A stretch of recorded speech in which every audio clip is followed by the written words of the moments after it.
শিশু শ্রেণীর ছাত্রছাত্রীরা দেখো, বিষয় গণিত, পৃষ্ঠা 37-এ আমি পার্ট 10 কর্মপত্র 11 অঙ্ক করাচ্ছি। নিচের বিয়োগ অঙ্কগুলি করো।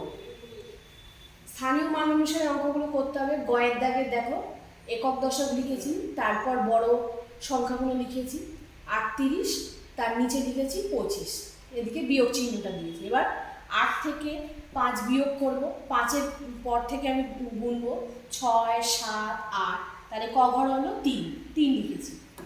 তারপর এদিকে 3 থেকে 2 বাদ যাবে, 2-এর পর থেকে 3 অবধি গুনবো, 2-এর পরে 3, এক ঘর হলো, তাহলে 1 লিখলাম। তাহলে কত হলো? 38 থেকে 25 বাদ দিলে 13 হলো। উত্তর কি লিখলাম? নির্ণেয় বিয়োগফল 13। একই রকম অঙ্ক আর একটা করিয়েছি। এখানে দেখো ঠয়ের দাগের অঙ্কটা, ওপরে একক দশক লিখেছি, তার নিচে লিখেছি 87 থেকে 46 বাদ দিচ্ছি। তাহলে 7 থেকে 6 বাদ দিলে 6-এর পর থেকে 8 গুনবো, 6-এর পরে 7, এক ঘর হলো, 1 লিখলাম।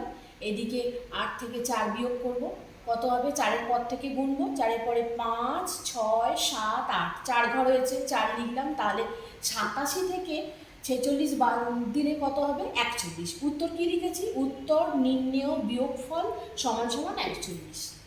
আজকে তোমাদের এই পর্যন্তই করানো হলো।